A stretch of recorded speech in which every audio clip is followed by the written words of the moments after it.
Halo teman-teman, kita ketemu lagi di video kali ini. Kita akan membahas tentang observasi. Lebih tepatnya, kita akan belajar tentang merancang observasi. Ada tahapan-tahapan yang harus kita lalui. Nah, apa aja tahapan itu akan kita bahas satu persatu. Tahap-tahapnya ada 4 tahap ya. Yang pertama tahap persiapan, jadi apa aja yang perlu kita lakukan sebelum kita memulai menjadi observer.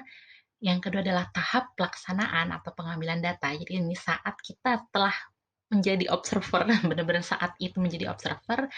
Yang ketiga adalah tahap pengolahan data dari hasil catatan kita, data kita akan kita apain. Dan yang keempat adalah tahap penarikan kesimpulan atau interpretasi dari hasil catatan yang telah kita peroleh.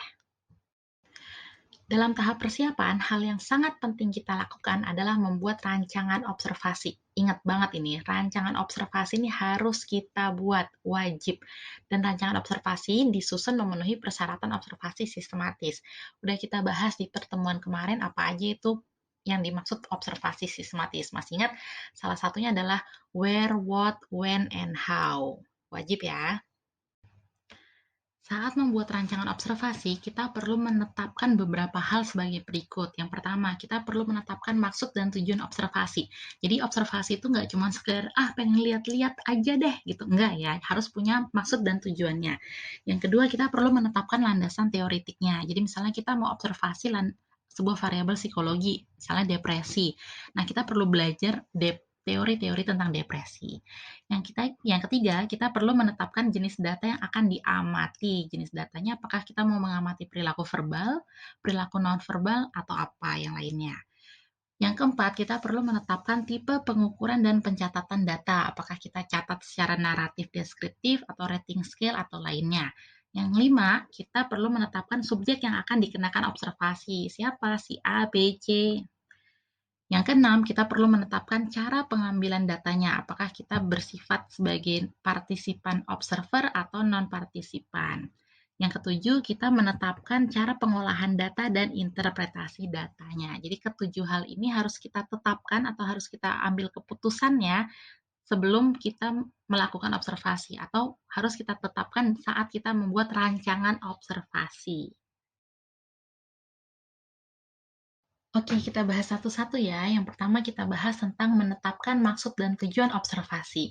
Maksud observasi itu bisa ditujukan untuk keperluan penelitian, seperti teman-teman yang lagi mau skripsi atau tesis, itu kan kadang harus melakukan penelitian awal. Nah, itu dilakukan dengan cara observasi.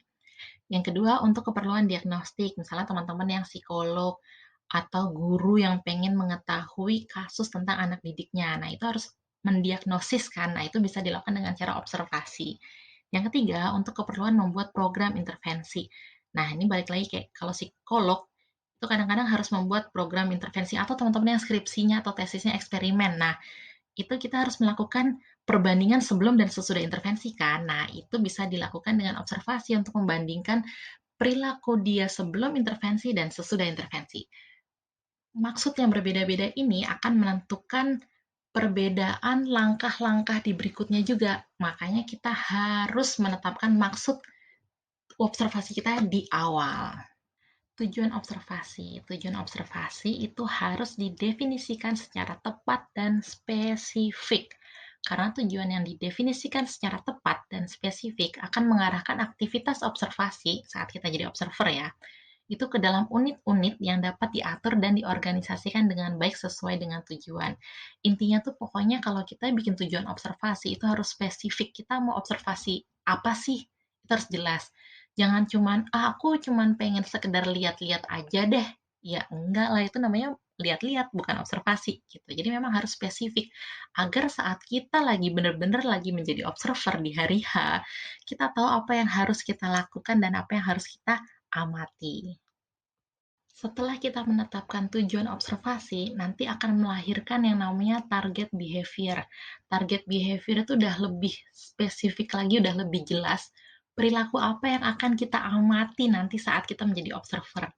Nah, target behavior ini harus berupa definisi operasional atau harus memiliki definisi operasional yang jelas dan spesifik. Karena definisi operasional yang jelas dan spesifik dari target behavior akan membantu observer dalam mengenali suatu tingkah laku yang dimaksud dan membedakan dari tingkah laku lain yang tampaknya serupa. Jadi penting banget kita tuh memiliki target behavior yang jelas dan spesifik dan yang kita tahu benar-benar definisi operasionalnya. Seperti apa bentuk perilaku yang akan kita catat, bentuk perilaku yang akan kita amati itu harus jelas banget. Target behavior itu merupakan tingkah laku spesifik yang akan kita amati. Nah, target behavior ini harus didefinisikan dengan objektif, lengkap, dan terperinci atau spesifik ke dalam suatu definisi operasional. Mari kita pelajari contoh perbedaan antara definisi operasional yang kurang jelas dan definisi operasional yang jelas dan spesifik. Contoh yang pertama yaitu yang kurang jelas, ada anak dapat melompat. Kita bandingkan dengan contoh yang definisi operasional yang jelas, yaitu anak dapat melompat dalam jarak selangkah ke depan dari posisi berdiri dan mendarat dengan kedua kaki tanpa terjatuh. Lah, lebih enak ya kalau kita pakai definisi operasional yang jelas. Jadi besok waktu kita menjadi observer atau kita menjalani observasi, kita benar-benar tahu mana yang perlu kita hitung, mana yang perlu kita catat, seperti itu. Yang kedua, anak menyukai sekolah. Itu yang kurang jelas. Dan yang jelasnya adalah anak membuat pernyataan verbal bahwa ia menyukai sekolah tanpa diarahkan. Nah, lebih enak kan kalau cuma sekedar anak menyukai sekolah, gimana kita nilainya? Nggak jelas gitu. Tapi saat bikin definisi operasional yang jelas, yaitu anak membuat pernyataan verbal. Jadi setiap anak bilang, aku suka sekolah, itu kita catat. Yang terakhir ada contoh anak dapat berbagi. Yang lebih jelasnya adalah ketika ada teman meminta mainannya, anak dapat memberikan mainannya pada teman tanpa ada pernyataan verbal yang negatif. Nah, itu juga lebih jelas. Jadi saat kita mengobservasi seorang anak, dia sharing mainan, ada temannya minta, dan dia memberikan dengan baik, itu berarti kita catat. Selain itu, nggak perlu kita catat. Jelas ya, jadi lebih enak kalau kita itu membuat definisi operasional yang spesifik, yang jelas, dan yang detail, agar nanti saat kita menjalani observasi, kita tidak bingung. Oke, setelah kita mengetahui maksud dan tujuan observasi, kita lanjut untuk menetapkan landasan teoretik. Jadi penting sekali untuk memahami tingkah laku yang akan kita amati atau kita ukur dengan landasan teoretik yang jelas. Jadi misalnya kita psikolog yang ingin mengobservasi tingkah laku depresi, maka kita tuh perlu belajar teori mengenai depresi agar kita mengetahui, oh tingkah laku orang depresi itu ada A, B, C, D, seperti itu. Tapi kalau kita nggak memahami landasan teorinya, akhirnya kita jadi sekedar mengira-ngira, oh kayaknya depresi itu kayak kalau orang lagi sedih deh, depresi. Nanti tiap dia sedih, kita catat dia sebagai depresi. Padahal kan depresi itu tidak hanya sekedar sedih gitu. Jadi penting ya kita belajar dulu teori tentang tingkah laku yang akan kita observasi. Yang ketiga, kita menetapkan jenis data yang akan diamati. Jenis data itu ada 5, antara lain yang pertama perilaku verbal. Perilaku verbal tuh ya omongan, kata-kata gitu ya. Jadi misalnya kita pengen tahu sebenarnya dia sayang nggak sih? Nah, kita catat setiap kali dia ngomong sayang. Nah, itu adalah perilaku verbal, yaitu omongan. Yang kedua, perilaku nonverbal. Nonverbal tuh berarti bukan kata-kata, tapi lebih ke ekspresi wajah, gerak-gerik. Itu juga bisa kita jadikan objek observasi. Kita mencatat gerak-gerik seseorang. Nah, yang ketiga, kita mencatat peristiwa atau kejadian. Misalnya peristiwa wisuda gitu ya, kejadian wisuda. Kita mencatat terharunya saat orang tua melihat anaknya di wisuda, saat gebetan, malu-malu dikenalin ke keluarga pacarnya, seperti itu. Kita mengamati hal-hal tentang apa aja yang terjadi di sebuah kejadian atau peristiwa.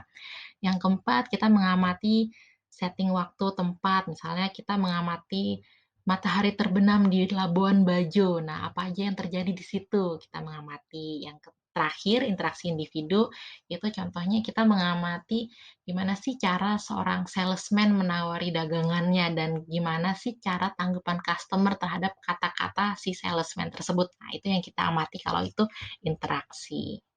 Berikutnya, kita perlu menetapkan tipe pengukuran dan pencatatan data. Pengukuran dan pencatatan data ditetapkan sesuai dengan tujuan observasi. Ada 7 nih cara pencatatan data. Yang pertama, behavior tallying and charting.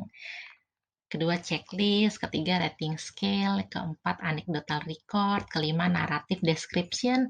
Keenam, diary description. Ketujuh, participation chart. Untuk detailnya, macam-macam ini bedanya apa, definisinya apa, caranya gimana, insya Allah kita akan bahas di kesempatan yang lain ya. Soalnya ini banyak banget materi khusus yang ini.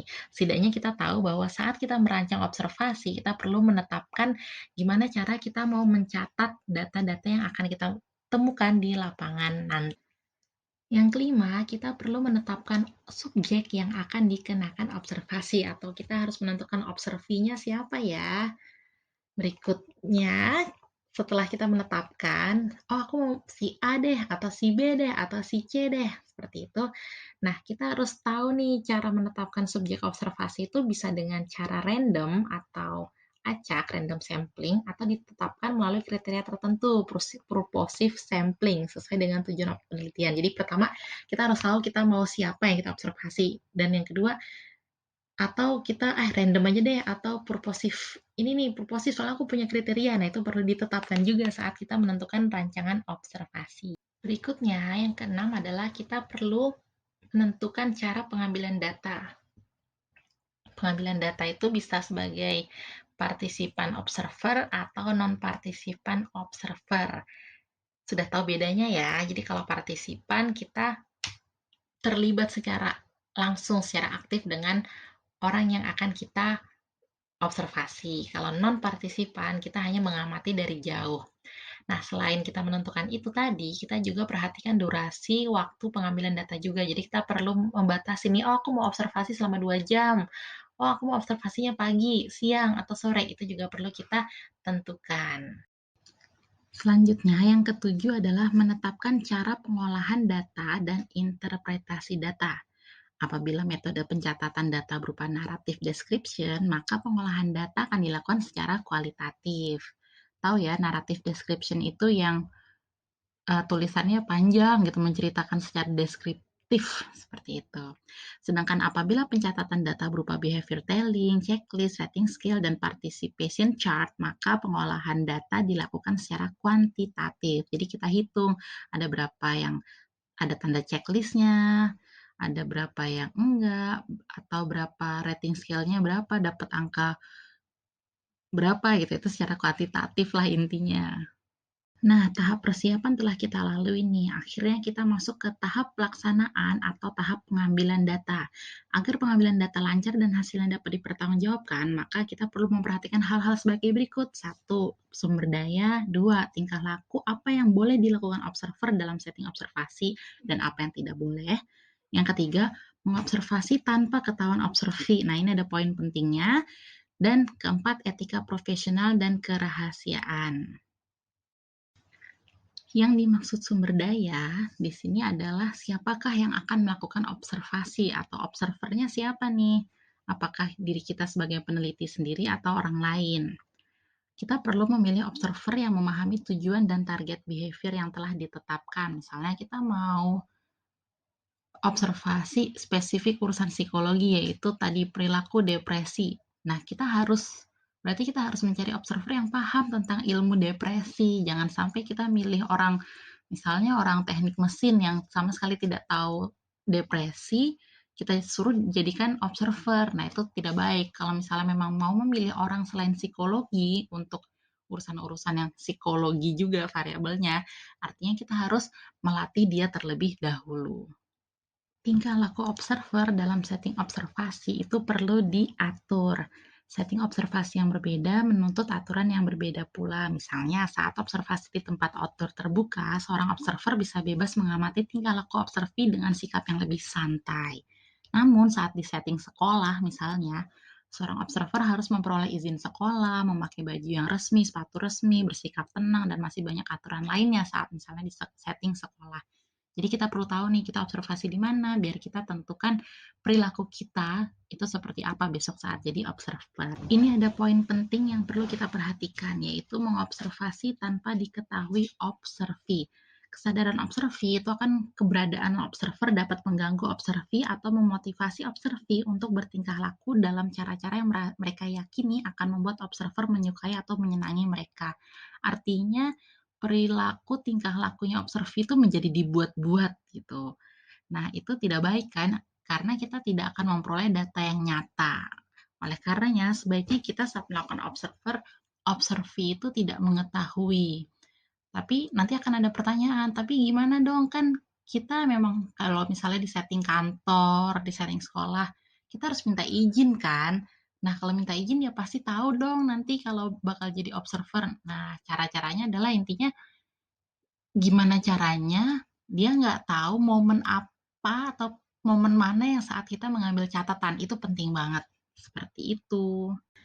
Di tahap pelaksanaan, kita juga perlu memperhatikan etika profesional dan kerahasiaan. Sikap profesional mencakup memiliki disiplin yang tinggi, bertanggung jawab, jujur, dengan tampilannya profesional juga, bekerja sebagai observer yang objektif. Nah, etikanya itu juga berkaitan dengan perlindungan terhadap hak dan keamanan fisik, psikologis, dan privasi individu yang menjadi objek penelitian atau menjadi observi. Ini juga perlu kita perhatikan. Baik, tahap persiapan cek, tahap pelaksanaan cek. Nah, sekarang kita masuk ke tahap pengolahan data. Pada metode pencatatan kuantitatif seperti checklist, rating scale, maka langkah awal sebelum data diolah kita adalah harus melakukan penandaan dan diberi skor setiap perilakunya. Untuk pencatatan yang naratif, maka perlu dilakukan pemberian kode pada hasil catatan sesuai tema-tema catatan yang ditentukan. Intinya seperti kuantitatif dan kualitatif itu berbeda. Kita perlu ngolahnya dengan cara yang berbeda pula. Nah, sekarang kita masuk ke tahapan paling terakhir, yaitu tahap penarikan kesimpulan atau interpretasi data. Dalam menginterpretasi data observasi, peneliti harus hati-hati terhadap kemungkinan bias yang terjadi. Bias itu ada bias personal dan theoretical bias. Bias personal adalah yang berasal dari dalam diri kita, dan theoretical bias adalah berasal dari teori. Maksudnya teori itu bukan teori yang salah, tapi kita salah memahami teori. Itu juga bisa terjadi tuh. Hati-hati ya. Tahap interpretasi merupakan tahap yang penting karena nantinya akan terkait dengan implementasi dari temuan-temuan hasil observasi. Oleh karena itu, kita perlu menginterpretasi data secara akurat. Gimana caranya supaya akurat? Itu udah kita bahas di pertemuan kemarin ya. Salah satunya adalah jangan buru-buru melakukan interpretasi. Pakai frame bahwa kita tuh dalam melakukan observasi itu untuk menemukan, bukan membuktikan. Nah, itu adalah salah duanya untuk melakukan observasi secara akurat. Masih ingat ya? Oke, berakhir sudah video kita tentang merancang observasi. Semoga teman-teman jadi tahu langkah-langkah apa yang harus dilakukan saat teman-teman mau membuat sebuah observasi atau melakukan sebuah observasi. Selamat belajar ya, dan sampai ketemu di video-video berikutnya. Bye-bye.